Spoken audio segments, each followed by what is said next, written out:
So, hello again, and welcome back to Read It First, a podcast discussing a new book each week with your host, Lisa Gray. This week, we are discussing Dracula by Bram Stoker with guest host Taylor Forrest. Thank you, Taylor, for joining Hello. me today. So, what was your overthoughts on Dracula? My over thoughts on Dracula were that he was very menacing and powerful. I really liked his character, not only in the book, but in the movie as well. I know that we're really not discussing the movie, but I do think that Gary Oldman did play a wonderful Dracula of him. Oh, definitely. Oldman's fantastic. Yeah, by far my favorite. But he definitely, like, I don't know. It like I said, he was very powerful and menacing. He could basically do whatever he wanted. I like the fact that he could literally go from the old person to like the younger person whenever he fed. So that was actually like really cool.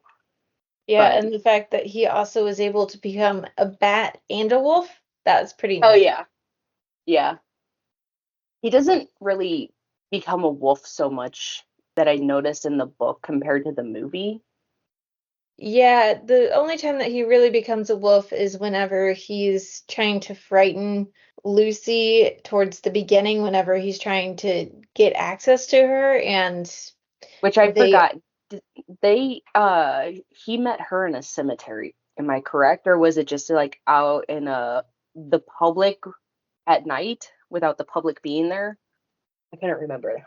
um, I don't think they really state how Lucy found him.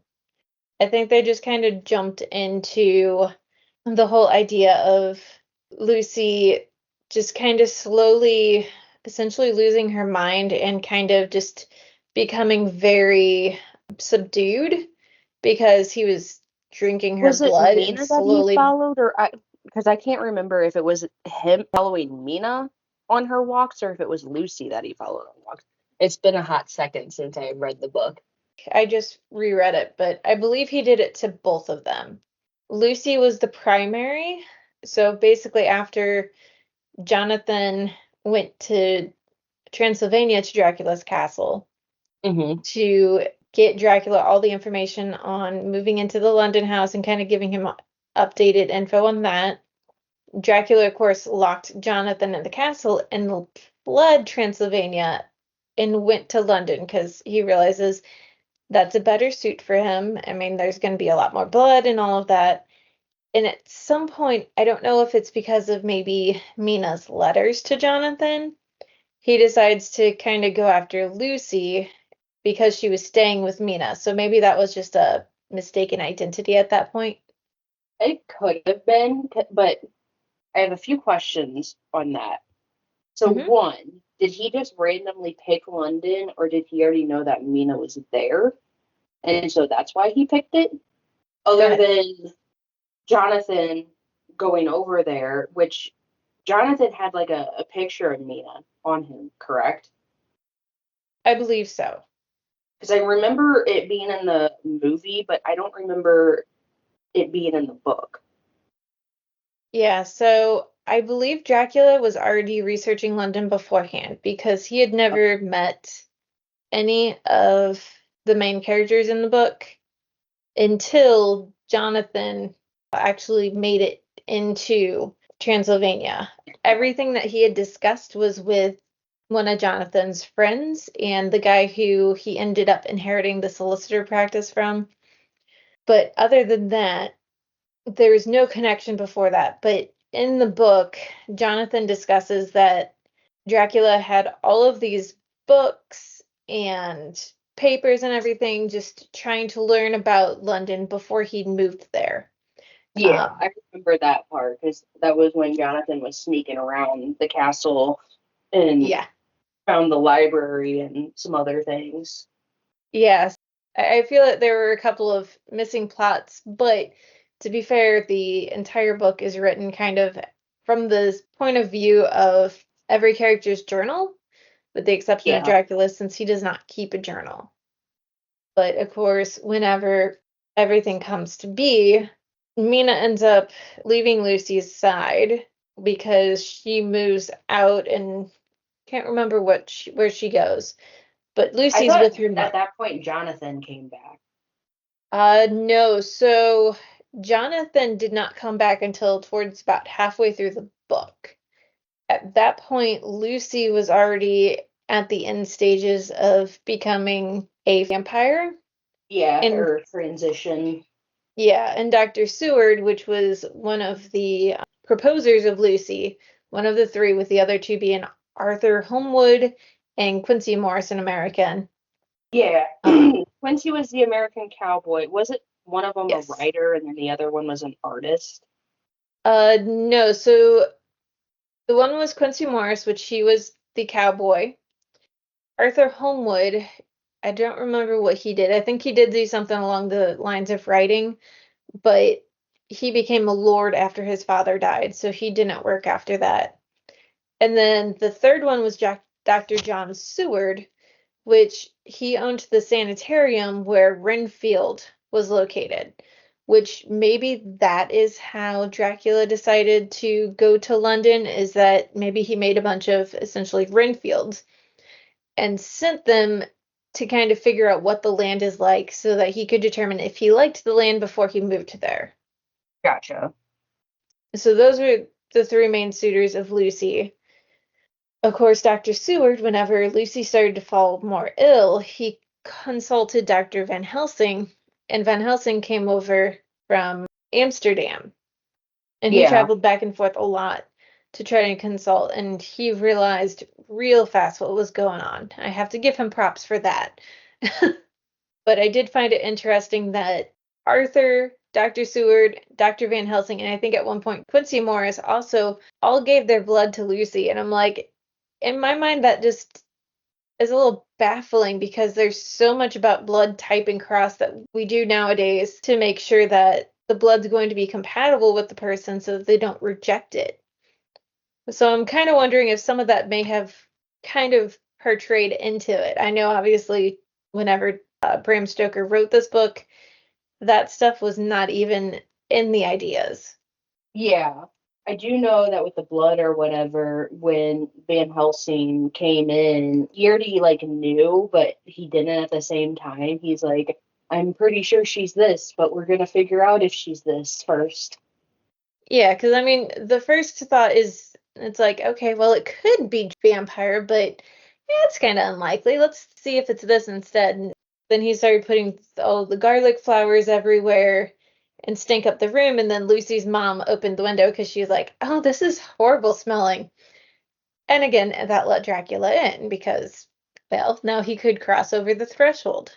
They never really discussed the whole idea of Dracula being able, because I know in a lot of the newer vampire stuff, it's like, oh, well, vampires can't cross into a house unless they've been Without being invited. invited in, yeah. But they don't really discuss that potential here, and that's kind of where most of everything came from. Yeah. But obviously, the more interesting parts of the book is towards the end, after Jonathan has been put into kind of an asylum, which is where Mina ran off to make sure that he was taken care of. And also Yeah. at that point, she got married to him. And then they came back after the fact because Peter Hawker, which was the solicitor that owned the practice prior to Jonathan, had passed away and gave all of the practice to Jonathan. And ironically, around that time is whenever Lucy and her mother had died as well. And so they Uh, kind of were like, okay, everything's going good. Jonathan and Mina move back into London and everything's going great. And then Jonathan sees Dracula as his younger self, and that just completely tailspins him, which I don't blame him. I'm pretty sure I would have panicked too. yeah.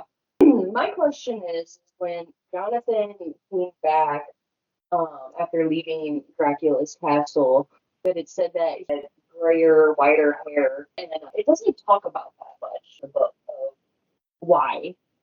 I can understand, like, as a human nowadays, that, it can happen to the point where you get so stressed out or frightened to the point where you can't age. So, a big part of Jonathan's kind of breakdown was the fact that he got locked in the castle with the three brides of Dracula, and he had ran into them twice previously, and the Count had saved him. But whenever the Count was leaving, he was kind of insinuating that, oh, well, you guys can take him. I don't need him anymore. Have fun. Bye. And Jonathan went, oh shit. And then he climbed across the windowsills in order to get out of the castle because three of the sides had a deep cliff and all of the doors were completely locked and bolted, and there was no way that he could ever open them. Yeah. So I think a lot of his insanity, more or less, fled from the idea of the brides of Dracula and less so from Dracula, but he has that correlation to them. So that would definitely be enough to put most people into a PTSD aspect. But I'm kind of curious to know what Dr. Seward would have said if he actually really discussed it. But by the time that they were discussing everything that happened to Jonathan in Transylvania, it was Mina who had transcribed everything and typed it so that Yeah. Dr. Van Helsing could read it all in a nice script. And he is like, hey, your husband is not insane. This is what we're dealing with. And she's like, oh, thank God. And knowing that that wasn't insanity on his part, Jonathan's like, oh, so that's legitimate. Just that validation just completely took him out of his tailspin, and he was able to help fight Dracula throughout the entirety of it. So this is totally normal. Okay. Yeah, it's like, oh, so I'm not the only one who knows about this. Awesome. I don't blame him. I'd be like, am I going insane? Did I just imagine all this? And then it's like, oh no. Who am I? Where am I? What am Exactly. I? Yeah, it really makes you question yourself whenever I mean, think about it. If you were to experience that nowadays, just the idea of, oh shit, there's actually vampires? What the? No, this can't Because be real. Like, this is superstition. This is supernatural. No. at one point he did get bitten by one of the brides, right? Yes, I think he did. But it wasn't that bite to transform you into a vampire. The bites to transform. So, in typical mythology and in most of the other vampire novels, it's one of two things. Either you have to get blood completely, and then the vampire gives you some of their blood. Or the other way is that the vampire has to feed from you at least 3 times and then give you some of their blood. Which I think, based on how Lucy got transitioned and how Dracula was working on Mina's transition, I would say that it's multiple feedings and then his blood to control them. And then whenever they die, they would come back and be with him as a vampire. I think the final one before Dracula killed her was probably the third one because I don't remember her ever feeding on him first. They don't ever say it with Lucy. With Mina, they specifically discuss it. So Jonathan was up in the bedroom with Mina, while Van Helsing, Holmwood, Seward, and Morris were downstairs. And they were talking about everything that's going on. They're like, oh, we should go get Jonathan. They realized that something was wrong. They're like, oh my God, we need to check on Miss Mina because we think that maybe perhaps Dracula is trying to get her. It might have been something that Renfield was saying because I believe this is whenever they were staying in the sanatorium that Dr. Seward owned. It was because it was right after Renfield had been beaten to near death by Dracula, and they were able to get him to confess what happened before he died of brain trauma. So they ran upstairs to get Mina. They had to break down the door.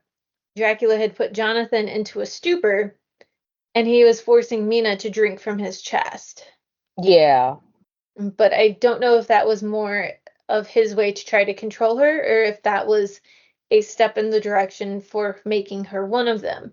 Based on how Van Helsing was talking about, oh, we need to save your immortal soul, and whenever he tried to put a holy wafer to her forehead, it singed her and left a burn mark. So that basically means at that point that she's completely impure and she's under the thralls of Dracula, which they do show some of her connection to him throughout the last bit of the book whenever they're putting her in hypnosis in the hours closest to dawn and dusk. and she's able to kind of see what Dracula is seeing and know what he's doing. Yeah, I'm pretty sure that Dracula was all intentional trying to get her to become a vampire because, she reminds him of his ex-lover and everything like that. And that's very true. I mean, he really kind of got to know Mina through her letters with Jonathan, which was entertaining because at a certain point, Jonathan started writing in their shorthand, which of course Dracula did not know. And Dracula was like, "Oh yeah, I didn't send this out because I was pretty sure that it's trash." And of course, at that point, he was dressing up as Jonathan to go attack the villagers to feed and everything else, just to really turn the villagers against Jonathan and not let himself be attacked and get himself stronger. Because just in the time that Jonathan was with him in the castle, he went from the old frail man to a younger man that had darker hair. But I have to say, I did love Mina's character just because, considering that this is taking place in the 1800s, women are kind of considered inferior. But Yeah. all of the men in the book just love her, and they're like, she's brilliant. She typed all of this up. That way, we didn't have to go through and like listen to the recordings of Dr. Seward to determine what was going on with Renfield Wynne and compare it to what was happening with Miss Lucy. And then just having the ideas of, well, this is when the train schedules are. She's like, I memorized them because I wanted to make sure that Jonathan was well taken care of if he had to run its business real quick. Yeah, I did love Mina's character too. She was so like intelligent for, a woman of her time, very strong, opinionated, and it is very uncommon for a woman back in the 1800s to have all that, and let alone being able to keep those attributes about yourself, because a lot of men during that time kind of put you down and, like, oh, you're just the woman and you don't need to, be intelligent or anything because you stay at home and you take care of the house and everything like that. But I love the fact that Harker admired her about all these traits and didn't put her down or anything like that. No, I mean, Jonathan even supported her in trying to learn the shorthand so that they could communicate in shorthand because he's like, she's smart enough to do this, and I think it's a good way for her to learn how to just communicate with others in a more disguised method. Yeah, and she was also like a very good and like loyal best friend, especially to Lucy, and stuck by her side the whole time. You know, Mina didn't know that she was transitioning to a vampire until like the very end of the transition, but the fact that she stayed by her friend the whole entire time, like, just really shows you what kind of person she is deep down. Well, yeah, I mean, at one point in the book, Lucy had what they thought was sleepwalking, but it was actually Dracula calling to her, and she walked up to like this little park on the cliffs. Hmm. And Mina grabbed her coat, grabbed her shoes, went out and searched for her to make sure she was okay. Found Lucy with no shoes on and just completely in a trance. And she gave Lucy her shoes so that she would not have to walk back barefoot. She's like, I'll walk back barefoot. You walked here barefoot without knowing, but it's fine. And then she covered her feet up with mud so that people wouldn't be suspicious if they saw her because they'd be like, why are you barefoot? Yeah. That was kind of Mina's first encounter with Dracula. Like, he was there, but like she glimpsed at him, not like an actual introduction. Yeah, I believe she got to see his face in the window once or twice, and then she saw him as bat form several times. I don't think she ever saw him as a wolf until much later.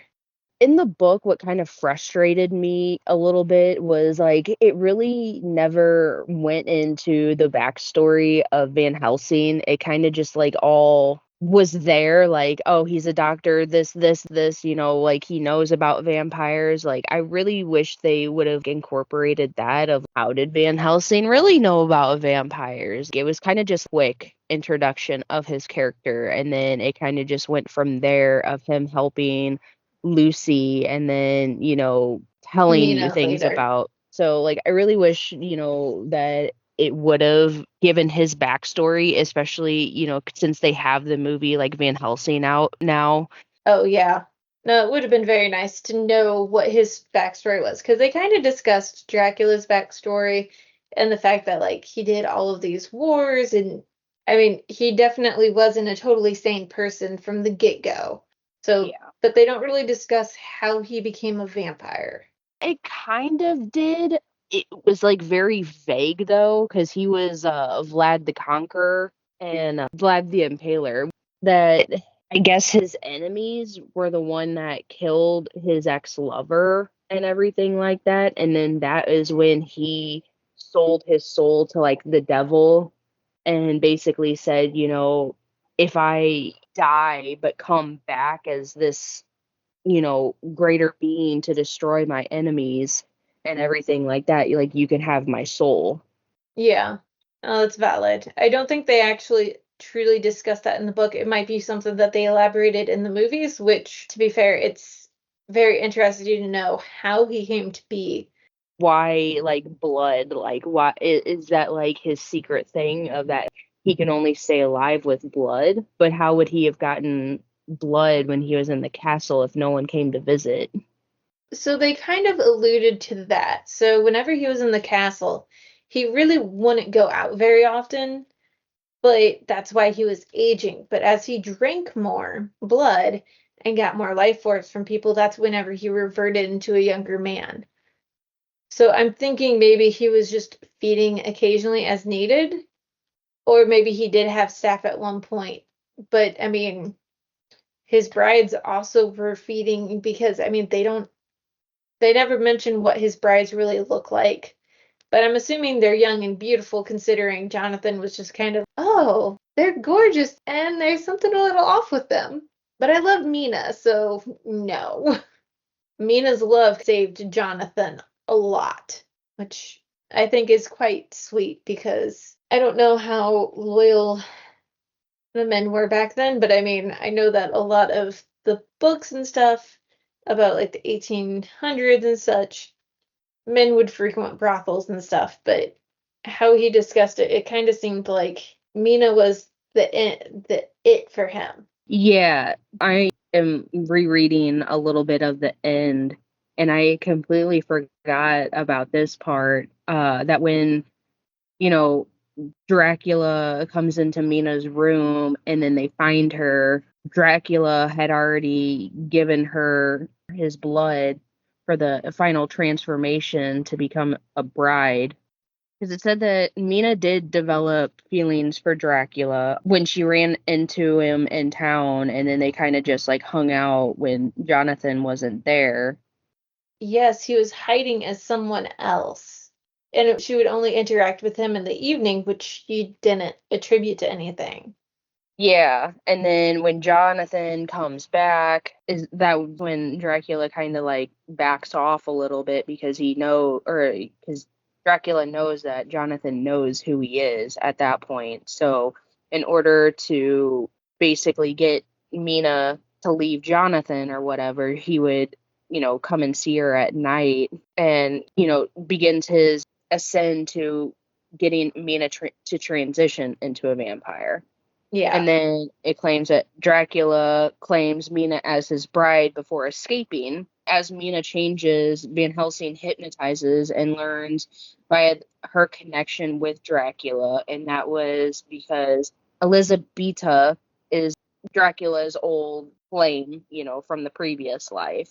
And it says that as Mina is changing, Van Helsing hypnotizes her and learns via the connection that Dracula is starting to sail home. Yeah, So he that's ran when, away because he's like, if I stay here, then Jonathan, Dr. Seward, Van Helsing, and Quincy are going to kill me. And he's like, they came way too close to killing him because they destroyed all but one of his boxes. And he's like, I need to leave now or I'm going to die.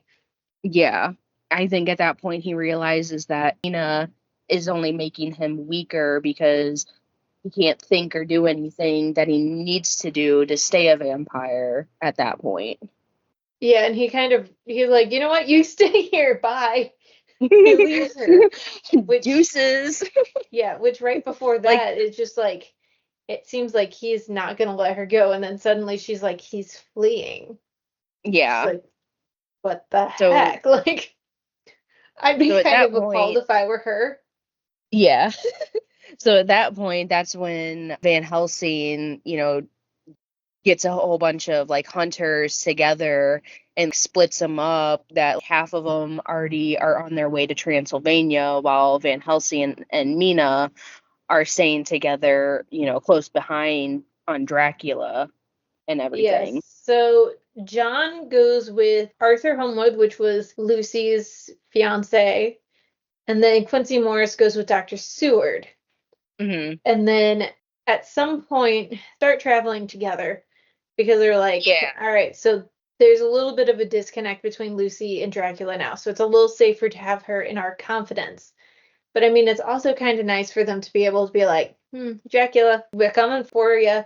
We know where you're going because Transylvania's home. That's his only safe haven, more or Yeah. less.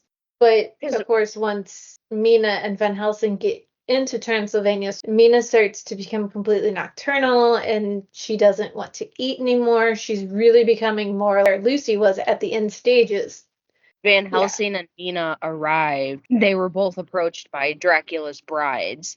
And that is when Mina succumbs to their chantings and ends up trying to seduce Van Helsing at that point. So that way, since she's already in transition, that, if she feeds, then she would go into full transition.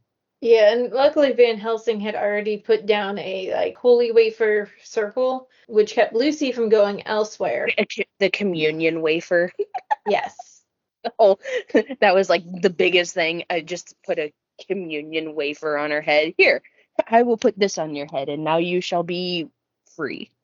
Well, he tried to do that and it burned her. And once they managed to kill Dracula at the very end, that bird just disappears and they're like, okay, she's pure again. She's safe. When she dies, she will die. She will not come back as a vampire. They had already killed the brides at that point, Yeah, they killed the brides and they went because they straight to were dust. surrounding them, and they killed them in the morning, and then that's when they intercepted Dracula's carriage arriving to the castle. So then once Dracula was inside and everything like that, Jonathan was already in there. And I think because they killed the brides, that's when Mina was out of her transformation, or like slowing on her transformation more, because there wasn't that connection of brides anymore. Yeah, maybe. And so that's how Jonathan was able to like completely intercept him in the castle and ends up killing him. The Dracula's brides had met with Van Helsing and Mina in the night, and then they went back to the castle to do their death sleep during the day. And during the day is whenever Van Helsing left Mina because he's like, she's fast asleep. I'm not going to move her. I need to go take care of this. So he went into Dracula's castle, killed the three brides by putting a stake through their heart, stuffing their mouths full of garlic, and cutting off their heads. Which I don't even think he had to do all three parts of that because they were so old that as soon as he put the stake in their heart, they just disintegrated. And then he put holy wafers on every single entrance of that castle that he could find and get to so that Dracula would have no way to get back to his actual tomb. But they ended up killing Dracula before he even got back inside the castle. He had no choice. Well, it's not that they completely killed Dracula, because Mina is the one that gave him the final blow, because she went and, laid by Dracula's side, and apparently they shared a kiss, and Dracula goes back to his younger self, and at that point asks Mina to give him peace. That And that's must have when she thrusts the dagger knife into his heart so that way he can die. that must be more along the movie lines. In the book, Jonathan's the one that puts the stake into Dracula's heart. And as Mina said in the last few seconds, she suddenly saw that relief of, oh, I'm finally going, my spirit's finally getting released. And because of Van Helsing chanting the religious text, his spirit was able to reassociate, I guess, and he was able to pass on into a better ending. Yeah. There's so much differences between the books and the movie. I mean, the movie also, I don't really even remember Lucy being a character in the movie. I just remember everything being about Mina, Mina, Mina, whenever half of the book is just about Jonathan and Dracula, or Lucy and Dracula, and a little bit about Mina there, but Yeah. I get it. They kind of romanticized the book quite a bit whenever they made it into a movie, because let's face it, romance sells. Yeah. I know that in the movie, like, Lucy was more of like a sub character. Like, she had a pretty big part for a sub character, whereas the book, I feel like she had a lot more of a part to play. Yeah, she was a huge part in the first half of the book. Because, I mean, she was Mina's best friend, so there's a lot of correspondence that you read back and forth from Mina of writing to Lucy and getting letters back from Lucy. I mean, they talk basically up until Lucy's death. Lucy was a huge sub character, but she's just kind of like a quick friend in the movie, if I remember correctly. It's been a hot minute since I watched the movie. No, I remember her part really well because, like I said, in the movie, she was more of that like seductress type of person because I think that like when she was transitioning, her human form was like still pretty much intact. And since she had Yes. so many suitors, that she kind of played into that, you know, and sexualized it really a Most lot. definitely. Yeah, because in one of her letters to Mina, she talks about, oh, I can't believe it. I have not just one potential suitor, but three, but my heart belongs to only one. Unfortunately, the good doctor, which she thought would have been fantastic for Mina if Mina wasn't already betrothed and just head over heels for Jonathan, Dr. Seward came first, proposed, and where Lucy turned him down because she was in hopes that Arthur would propose to her, but she's like, he's not even said I love you, like what the heck? And then as soon as Seward leaves, not too much longer after that, Quincy Morris comes in because he's infatuated with Miss Lucy, and she again turns him down, and he's like, that's all right. My heart will be well. He's like, just as long as this guy that you're turning me down for loves you. And she's like, I think he does.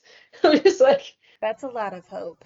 And then Arthur My finally thing, comes and proposes, and Lucy's like, oh my God, yay, this is finally it. This is what I've been waiting for. And then, of course, she falls even more ill than she already was because Dracula starts taking more blood from her. Or it's yeah. potential that she was already sick and Dracula just kind of expanded on that. Yeah. My thing was, I don't know if she was just kind of playing into it because she liked the attention, but out of all of the three, because Arthur really didn't show her the affection that she needed, I feel like Quincy, who was the cowboy, right?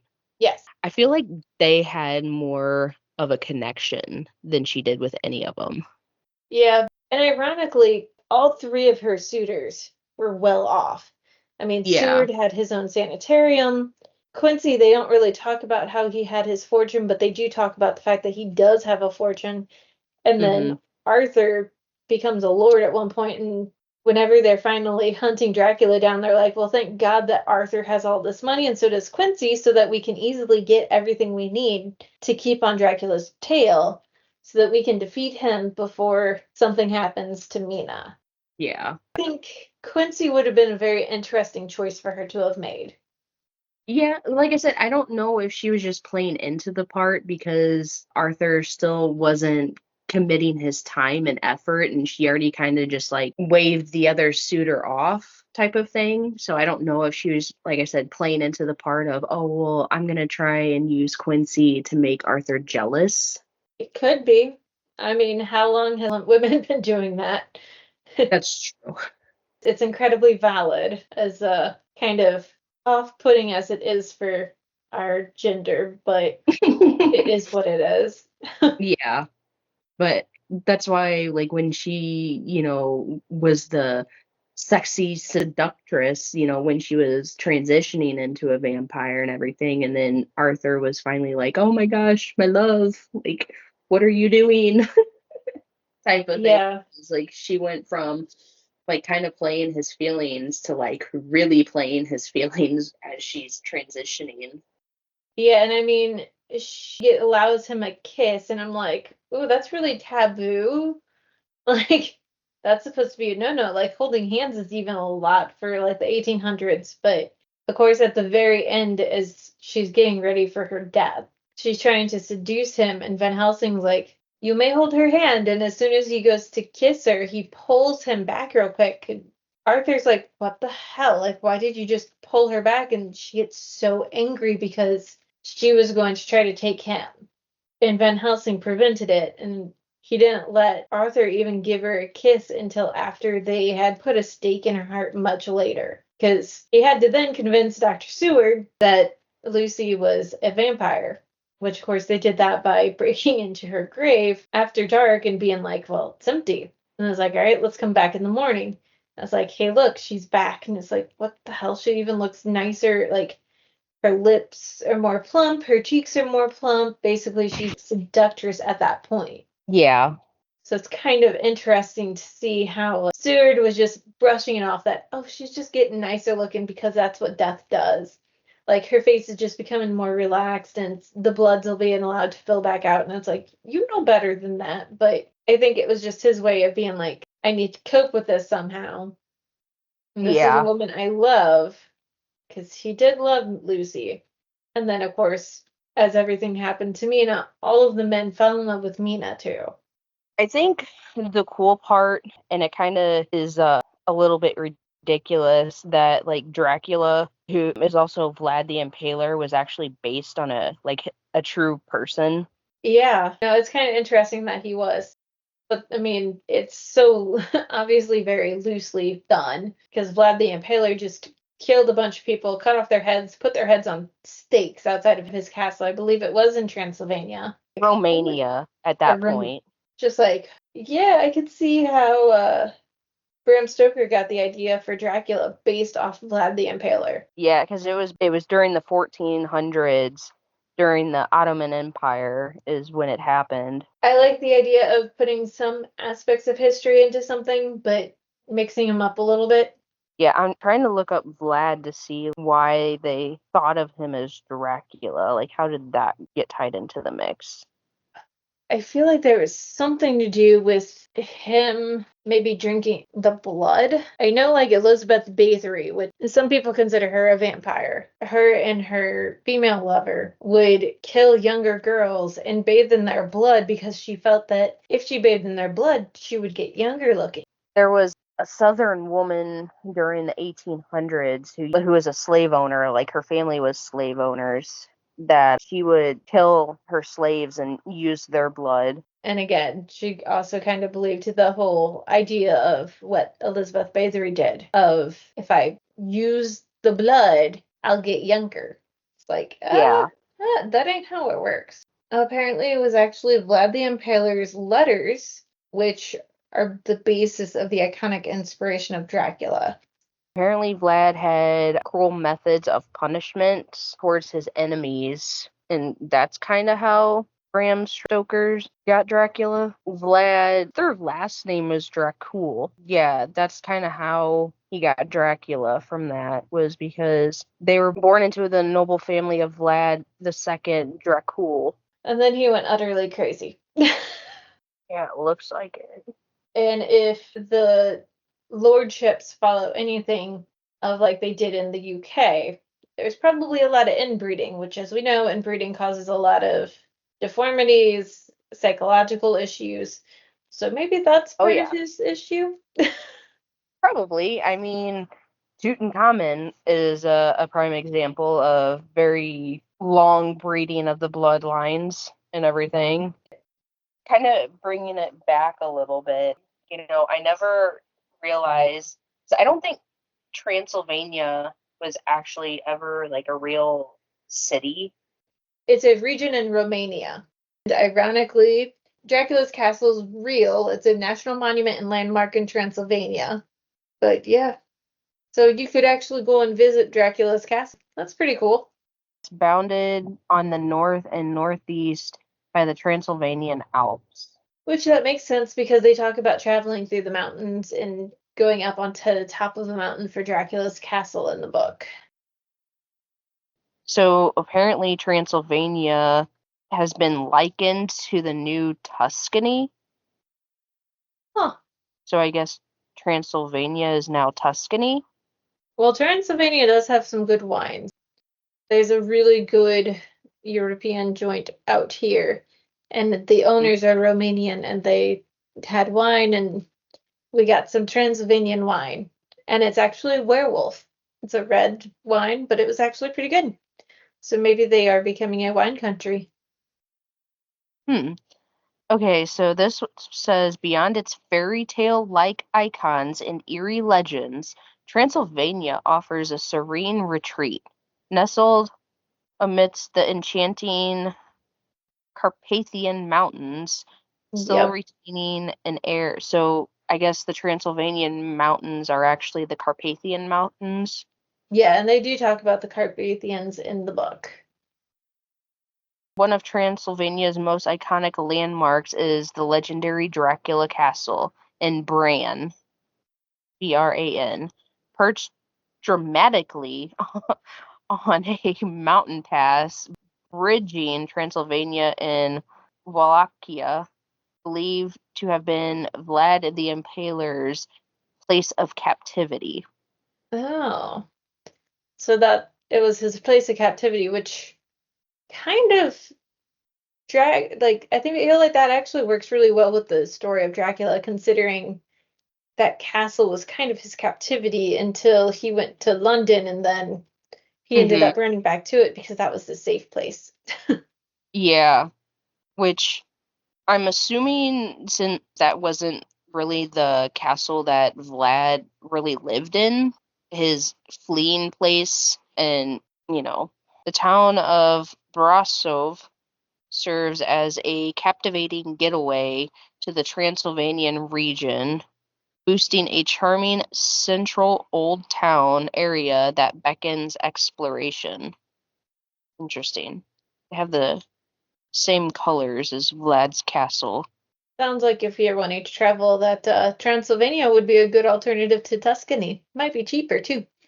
Yeah, I can really see why Bram definitely liked all of this. I'm pretty sure that he probably visited this place quite frequently because this castle has a lot of like detail of Gothic in it.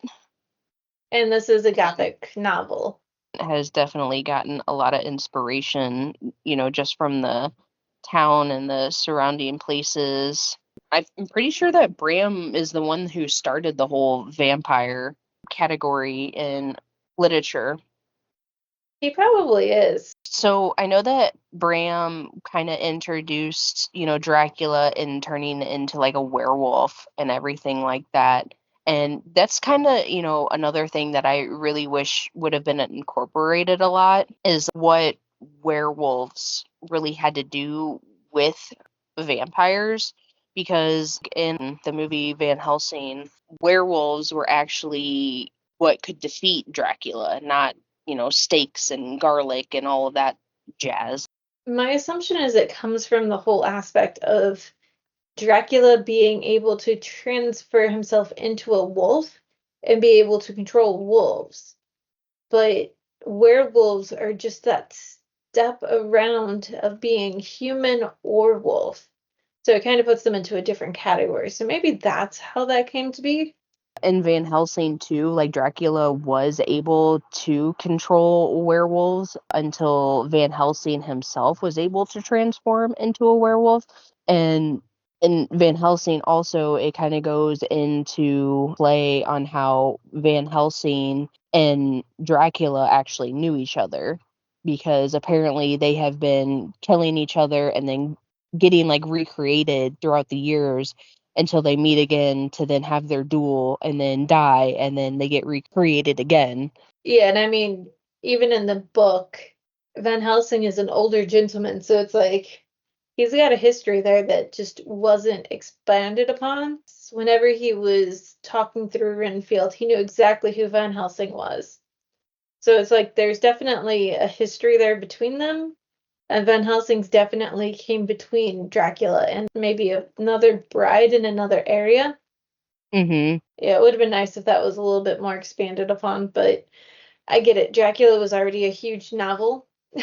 So, Mm-hmm.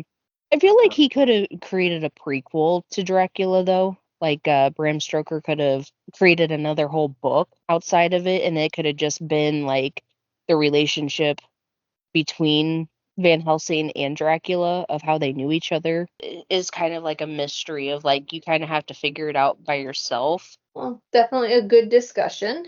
So, next week we will be discussing the book Pale Highway by Nicholas Connolly. So, thank you all for listening, and thank you, Taylor, for joining me. Yeah, no problem. Thank you for having me, Lisa. No problem.